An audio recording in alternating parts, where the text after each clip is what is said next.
Hello guys, welcome back to core zone. ఇవాళ మనం ఈ వీడియోలో ఒక వెబ్సైట్ని, యాప్ని ఫిగ్మాలో డిజైన్ చేయాలంటే మనకి ఏమేమి తెలియాలో మొత్తం చెప్తాను. అంటే దాదాపు ఒక ఫిగ్మా క్రాష్ కోర్స్ అనమాట. ఈ క్రాష్ కోర్స్ని 2 పార్ట్స్గా డివైడ్ చేశా. ఇది మనకి ఫస్ట్ పార్ట్, సెకండ్ పార్ట్ కూడా తొందరలో అప్లోడ్ చేస్తా. దానికన్నా ముందు మన ఛానల్కి ఎవరైనా కొత్తగా వచ్చినట్లయితే వీడియోకి లైక్ కొట్టి ఛానల్ సబ్స్క్రైబ్ చేసుకోండి. అండ్ లేట్ చేయకుండా వీడియోని స్టార్ట్ చేద్దాం.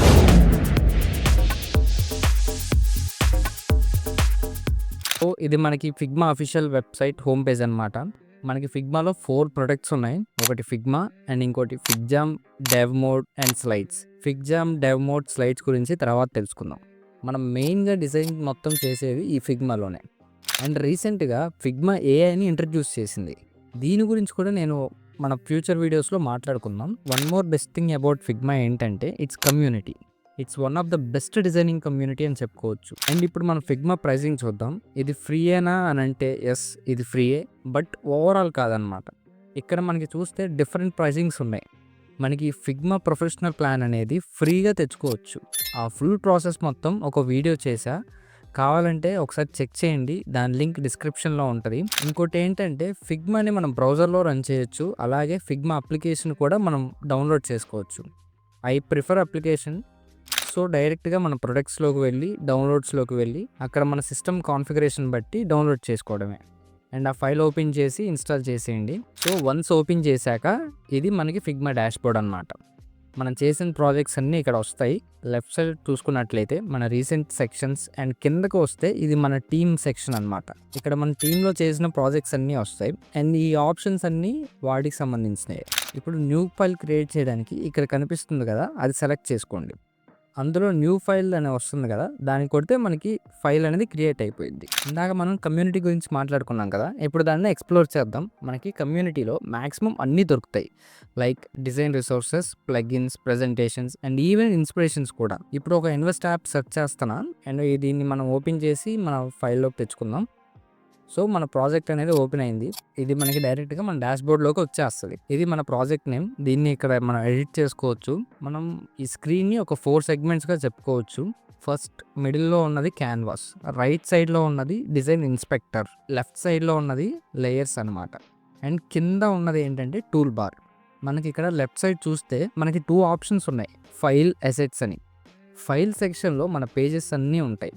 అండ్ అసెట్స్లో మనం చేసిన కాంపోనెంట్స్ ఉంటాయి అన్నమాట. మనం వాటిని జస్ట్ డ్రాగ్ అండ్ డ్రాప్ చేసుకోవచ్చు. ఫస్ట్ అయితే నేను ఒక ఫ్రేమ్లో ఒక బటన్ని సెలెక్ట్ చేసుకుంటున్నా. లెఫ్ట్ సైడ్ చూస్తే మనకి లేయర్స్లో ఇక్కడ అది సెలెక్ట్ అయింది కదా, ఫ్రేమ్ 14 అని. రైట్ సైడ్ ఇన్స్పెక్టర్ టూల్లో మనకి ఈ ఫ్రేమ్ డీటెయిల్స్ మొత్తం వస్తాయి. Like XY positions, dimensions, opacity ఎంత ఉంది, కార్నర్ రేడియస్ ఎంత ఉంది, ఇలా మొత్తం వస్తాయి. మెయిన్ ఏంటంటే ఈ auto layers and constraints recent అప్డేట్లో ఇలా సపరేట్గా ఇచ్చారు, కన్ఫ్యూజ్ అవ్వకండి. ఇప్పుడు మనం టూల్ బార్ని ఎక్స్ప్లోర్ చేద్దాం. ఫస్ట్ దాంట్లో మనకి 3 ఆప్షన్స్ ఉన్నాయి, move, hand tool, scale. Move అంటే నార్మల్గా సెలక్షన్స్కి వాటన్నిటికీ వాడతాము. అండ్ హ్యాండ్ టూల్ వచ్చేసి మీరు జస్ట్ ఈ క్యాన్వాస్ని జరుపుకోవడానికి. అండ్ స్కేల్ ఏంటంటే ఒక ఫ్రేమ్ని కానీ ఏదైనా ఎలిమెంట్ని ఈవెన్గా సైజ్ పెంచవచ్చు, తగ్గించవచ్చు. నెక్స్ట్ వన్ వచ్చేసి ఫ్రేమ్ టూల్. దీంతో మనం ఏ షేప్లో అయినా మన ఫ్రేమ్స్ డ్రా చేసుకోవచ్చు. మీరు దీన్నైనా సెలెక్ట్ చేసుకోవచ్చు, లేదా కీబోర్డ్లో F1 కొట్టినా చాలు. సో ఇప్పుడు రైట్ సైడ్ చూడండి, మనకి డిఫరెంట్ టైప్స్ ఆఫ్ ఫ్రేమ్స్ అనేవి ఉన్నాయి కదా. ఇక్కడ మనకి మొబైల్ స్క్రీన్ సైజ్ నుంచి సోషల్ మీడియాకి సంబంధించిన స్క్రీన్ సైజెస్ కూడా ఉంటాయి. జస్ట్ మీకు కావాల్సిన ఫ్రేమ్ని సెలెక్ట్ చేసుకుంటే సరిపోద్ది. నెక్స్ట్ టూల్ వచ్చేసి షేప్స్ అనమాట. ఇందులో మనకి 6 టైప్స్ ఆఫ్ షేప్స్ ఉంటాయి. అండ్ దీంతో పాటు ఒక ఇమేజ్ ప్లేసర్ కూడా ఉంటుంది. సో మరి మిగతా షేప్స్ ఏవి అని అడిగితే మ్యాక్సిమం మనకి అక్కర్లేదు. ఈవెన్ వీటితోనే మిగతా షేప్స్ని కూడా మనం క్రియేట్ చేయొచ్చు. ఫస్ట్ ఎగ్జాంపుల్గా ఒక రెక్టాంగిల్ తీసుకుంటున్నా. జస్ట్ డ్రాగ్ చేసి మనకి ఏ షేప్లో కావాలో ఆ షేప్ డ్రా చేసుకోవచ్చు. ఇప్పుడు సర్కిల్ డ్రా చేద్దాం. అండ్ మిగతా షేప్స్ని మీరు ఎక్స్ప్లోర్ చేయండి. మీరు ఇక్కడ ఒకటి గుర్తుపెట్టుకోవాలి, వీటిల్లో ప్రతి ఒక్కదానికి దాని ప్రాపర్టీస్ అనేవి ఉంటాయి. లైక్ విడ్త్, హైట్, ఇలా అనమాట. అండ్ ఇంకొక షేప్ ఉంది, దానికి ఇంకొక ఎక్స్ట్రా ప్రాపర్టీ అనేది ఉంటుంది. ఇప్పుడు ఒక పాలిగాన్ యాడ్ చేస్తున్నాం. మీరు ఇక్కడ అపీరెన్స్ సెక్షన్లో కౌంట్ అని కనిపిస్తుంది కదా, అది మనకు పాలిగాన్స్కి ఎన్ని కార్నర్స్ అనేది అనమాట. మనం దాన్ని పెంచుకోవచ్చు, తగ్గించవచ్చు. ఇప్పుడు ఈ రెక్టాంగిల్ని డబుల్ క్లిక్ చేస్తే మనకి ఇలా వస్తుంది కదా కార్నర్స్లో. ఇలా కార్నర్స్లో ఉన్న వాటిని యాంకర్ పాయింట్స్ అంటాం. ఈ మోడ్లో మనం రెక్టాంగిల్ని ఏ షేప్ కావాలంటే ఆ షేప్లోకి డిజైన్ చేసుకోవచ్చు అనమాట. అండ్ ఇప్పుడు పెన్ టూల్, ఇది అందరికి తెలిసిందే. ఏ షేప్ కావాలంటే ఏ లైన్ కావాలన్నా పెన్తో డ్రా చేసుకోవచ్చు. అండ్ ఇది వచ్చేసి మనకి టెక్స్ట్ టూల్ అనమాట. వెల్కమ్ టు కోర్సు అని ఇస్తాను.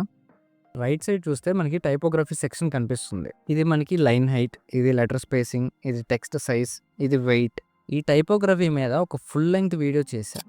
అది చూస్తే మీకు అసలు ఈ టైపోగ్రఫీ ఏంటి, దాని సైకాలజీ ఏంటి అని మొత్తం ఒక క్లారిటీ వస్తుంది. దానికి సంబంధించిన వీడియో కింద డిస్క్రిప్షన్లో ఉంది, చెక్ చేయండి. అండ్ లాస్ట్ టూల్ వచ్చేసి ఇదన్నమాట. మనకి ఈ టూల్లో అన్నీ ఉంటాయి, అసెట్స్ కానీ ప్లగ్ఇన్స్ కానీ విడ్జెట్స్, ఇలా అన్నీ ఉంటాయి అన్నమాట. ఇప్పుడు మనం లేయర్ బేసిక్స్ చూద్దాం. ఫస్ట్ నేను ఇక్కడ ఒక ఫ్రేమ్ని సెలెక్ట్ చేసుకుంటున్నా. మనకి ఇలా హ్యాష్ సింబల్ వచ్చింది కదా ఇక్కడ లెఫ్ట్ సైడ్లో, అలా ఉంటే మనం దాన్ని ఫ్రేమ్ అంటాం. సో ఇప్పుడు లేయర్స్లో ఉన్న ఎలిమెంట్స్ని చూడాలంటే జస్ట్ ఇక్కడ యారో కనిపిస్తుంది కదా, అది క్లిక్ చేస్తే ఇలా కిందకి ఎక్స్టెండ్ అవుతుంది. సో ఇక్కడ మనం చూస్తే ఒక్కొక్క ఎలిమెంట్కి ఒక్కొక్క సింబల్ ఉంది. లైక్ టెక్స్ట్కి టీ అని, గ్రూప్కి ఇలా డాటెడ్ బాక్స్, ఫ్రేమ్కి హ్యాష్, అండ్ ఈ సింబల్ వచ్చేసి ఇక్కడ మనకి ఆటో లేఅవుట్, అండ్ ఈ సింబల్ వచ్చి మనకి కాంపోనెంట్ యొక్క ఇన్స్టాన్స్ అనమాట. ఇలా సపరేట్గా మనకి సింబల్స్ అనేవి ఉంటాయి. ఒకవేళ ఈ లేయర్కి నేమ్ చేంజ్ చేయాలంటే జస్ట్ ఇక్కడ డబుల్ క్లిక్ చేస్తే మీకు నేమ్ చేంజ్ చేసుకోవచ్చు. ఇప్పుడు మనం బూలియన్ ఆపరేషన్స్ చూద్దాం. మనకి మొత్తం 4 ఆపరేషన్స్ ఉన్నాయి. Union, subtract, intersection, exclude. మనం ఒక్కొక్కటిగా ఎక్స్ప్లోర్ చేద్దాం. మనం ఒక ఫ్రేమ్ డ్రా చేసుకొని ఇలా ఒక సర్కిల్స్ తీసుకుంటున్నాను. ఇప్పుడు ఫస్ట్ 2 సర్కిల్స్ సెలెక్ట్ చేసుకొని ఇక్కడ టాప్ రైట్లో ఈ 3 డాట్స్ ఉన్నాయి కదా, అవి సెలెక్ట్ చేసుకుంటే మనకి ఈ ఆప్షన్స్ అనేవి వస్తాయి. అందులో యూనియన్ సెలెక్ట్ చేసుకుంటున్నా. సో ఇప్పుడు ఈ 2 ఎలిమెంట్స్ అనేవి ఒకటే అయిపోయింది. మనం కావాలంటే ఒక దాన్ని సెలెక్ట్ చేసుకుని ఎడిట్ చేసుకోవచ్చు, ఇబ్బంది ఏమి ఉండదు. అండ్ ఇప్పుడు నెక్స్ట్ 2 సర్కిల్స్ని సెలెక్ట్ చేసుకొని సబ్ట్రాక్ట్ సెలెక్ట్ చేసుకుంటున్నాం. ఈ ఆప్షన్ మనకి మూన్ లాంటి షేప్స్ని క్రియేట్ చేయడానికి యూజ్ అవుతుంది. ఇప్పుడు నెక్స్ట్ 2 సర్కిల్స్ని సెలెక్ట్ చేసుకొని ఇంటర్సెక్షన్ చేద్దాం. ఇలా మనకి ఒక ఐ షేప్ వచ్చింది కదా.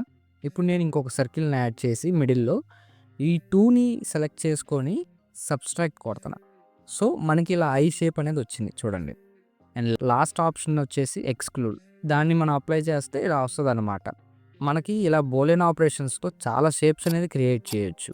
మనం షేప్స్లో ఓన్లీ కలర్స్ మాత్రమే కాదు, ఇమేజెస్ కూడా యాడ్ చేసుకోవచ్చు. దానికి మనం మన పీసీలో ఒక ఇమేజ్ని డ్రాగ్ చేసి ఇలా ఇంపోర్ట్ చేసుకోవచ్చు, లేదా ఒక షేప్ని సెలెక్ట్ చేసుకొని ఫిల్ ఆప్షన్లో ఇక్కడ మనకి ఇమేజ్ ఐకాన్ ఉంది కదా, అది సెలెక్ట్ చేసుకొని అప్లోడ్ మీద కొడితే మీకు కావాల్సిన ఇమేజ్ని అప్లోడ్ చేసుకోవచ్చు. ఇప్పుడు మనం ఫిగ్మాలో మెయిన్ టూల్ అయిన ఆటో లేయర్ గురించి మాట్లాడుకుందాం. ఇప్పుడు మనం ఒక బటన్ క్రియేట్ చేద్దాం. దానికి ఒక రెక్టాంగిల్ డ్రా చేసి ఫిల్లో మీకు ఇష్టమైన కలర్ ఇచ్చేసేయండి, టెక్స్ట్ యాడ్ చేయండి. ఇప్పుడు ఈ రెక్టాంగిల్ సెలెక్ట్ చేసుకొని హైట్ విడ్త్ అన్ని సెట్ చేసుకొని కార్నర్ రేడియస్ కూడా చేంజ్ చేసుకోండి. ఇప్పుడు ఈ 2 ఎలిమెంట్స్ని సెలెక్ట్ చేసుకొని గ్రూప్ చేసుకోండి. దానికి కీబోర్డ్లో Ctrl+G కొట్టండి చాలు. ఇక్కడ మీరు ఒకటి గుర్తుపెట్టుకోండి, ఈ టెక్స్ట్ ఉంది కదా, దాని లైన్ హైట్ అనేది ఆటోలో పెట్టండి. దానికి జస్ట్ సెలెక్ట్ చేసుకొని ఆటో అని టైప్ చేస్తే సరిపోద్ది. ఇప్పుడు మనం బటన్ అనేది రెడీ. ఇప్పుడు దీన్ని డూప్లికేట్ చేసుకుంటున్నా. దానికి మీరు జస్ట్ Ctrl+D కొడితే సరిపోద్ది. ఇప్పుడు టెక్స్ట్ చేంజ్ చేసుకుందాం, లైక్ గెట్ స్టార్టెడ్ అని. ఇప్పుడు ఇక్కడ మనం చూస్తే ఈ బటన్ విడ్త్ అనేది టెక్స్ట్ చేంజ్ చేసేటప్పుడు చేంజ్ అవ్వడం లేదు. ఒకవేళ నా టెక్స్ట్ అనేది బటన్ కన్నా పెద్దగా ఉందనుకోండి, ఏం చేస్తాం, మన రెక్టాంగిల్ విడ్త్ పెంచుకొని టెక్స్ట్ మళ్ళీ మిడిల్లోకి యాడ్ చేయాలి. కానీ ఇదంతా టైం టేకింగ్ ప్రాసెస్. దీన్ని మనం ఓవర్కమ్ చేయడానికి మన బటన్ అనేది రెస్పాన్సివ్ చేయాలి. ఆ రెస్పాన్సివ్నెస్ చేసేదే ఈ ఆటో లేయర్ అనమాట. ఇప్పుడు ఈ బటన్ని సెలెక్ట్ చేసుకొని సింపుల్గా Shift+A కొట్టండి, అంతే. మన బటన్కి ఆటో లేయర్ యాడ్ అయిపోయింది. ఇక్కడ లెఫ్ట్ సైడ్ చూస్తే మనం ఎప్పుడైతే ఆటో లేయర్ యాడ్ చేస్తామో మన గ్రూప్ అనేది ఆటోమేటిక్గా ఫ్రేమ్గా చేంజ్ అయిపోయింది అనమాట. ఇప్పుడు నేను ఈ బటన్ని డూప్లికేట్ చేసుకుంటున్నా. ఇప్పుడు దీంట్లో ఉన్న టెక్స్ట్ని నేను చేంజ్ చేస్తున్నా. ఇప్పుడు ఏమైందో చూడండి, మన బటన్ అనేది ఆ టెక్స్ట్ తగ్గట్టు ఆటోమేటిక్గా అడ్జస్ట్ అవుతుంది. ఇప్పుడు ఈ బటన్ని సెలెక్ట్ చేసుకుంటే రైట్ సైడ్లో మనకి ఆటో లేయర్ సెట్టింగ్స్ అనేవి వస్తాయి. దీంట్లో మనం హారిజాంటల్ ప్యాడింగ్ చేంజ్ చేసుకోవచ్చు, దీంతో వర్టికల్ చేంజ్ చేసుకోవచ్చు. ఇవి మనకి ఎప్పుడు యూజ్ అవుతాయి అంటే మన ఫ్రేమ్లో 2 or more ఎలిమెంట్స్ ఉన్నప్పుడు మాత్రమే ఇవి మనకి యూజ్ అవుతాయి. అండ్ ఆటో లేయర్లో ఒక ఫీచర్ ఉంది. ఇప్పుడు నేను ఒక రెక్టాంగిల్ డ్రా చేసుకుంటున్నా అండ్ అందులో ఒక 3 సర్కిల్స్ యాడ్ చేస్తున్నా. అండ్ వీటన్నిటిని కలిపి ఆటో లేయర్ యాడ్ చేసుకుంటున్నా. మేక్ ష్యూర్ ఇక్కడ విడ్త్ అండ్ హైట్ అనేది హగ్ కంటెంట్ ఉండాలి. ఇప్పుడు ఈ కింద వర్టికల్ ఆరో సెలెక్ట్ అయ్యి ఉంది కదా, దాని మీనింగ్ ఏంటంటే మన ఎలిమెంట్స్ మొత్తం వర్టికల్గా స్టాక్ అయ్యి ఉంది అనమాట. ఒకవేళ ఇప్పుడు నేను హారిజాంటల్ కొట్టాను అనుకోండి, ఆటోమేటిక్గా హారిజాంటల్గా స్టాక్ అవుతాయి. ఇప్పుడు ఈ ఫ్రేమ్లోకి నేను ఇంకో ఎలిమెంట్ చేయాలనుకుంటున్నా, యాడ్ చేయాలనుకుంటున్నా, దానికి నేను ఒక రెక్టాంగిల్ డ్రా చేసుకొని ఇప్పుడు దీన్ని జస్ట్ ఆ ఫ్రేమ్లోకి డ్రాగ్ చేస్తాను అంతే. ఆటోమేటిక్గా దాని హైట్ విడ్త్ అనేది అడ్జస్ట్ అయిపోయింది. అండ్ మీరు కావాలనుకుంటే ఎలిమెంట్స్ ప్లేసెస్ని కూడా చేంజ్ చేసుకోవచ్చు. సేమ్ ఇలానే ఇందాక మనం బటన్ చేసాం కదా, దాంట్లో మనం ఐకాన్ యాడ్ చేసి చూద్దాం. నేను ఈ ఐకాన్ తీసుకుంటున్నా, సింపుల్గా దీంట్లో నుంచి దాంట్లోకి డ్రాగ్ చేస్తున్నా అంతే. ఈ రెండింటి మధ్య గ్యాప్ ఎంత ఉందో చూసుకొని ఇక్కడ సెట్ చేసుకుంటే చాలు, మన బటన్ అనేది ఆటోమేటిక్గా అడ్జస్ట్ అయిపోతుంది. సో గైస్, ఈ పార్ట్ 1కి అయితే ఇంతే.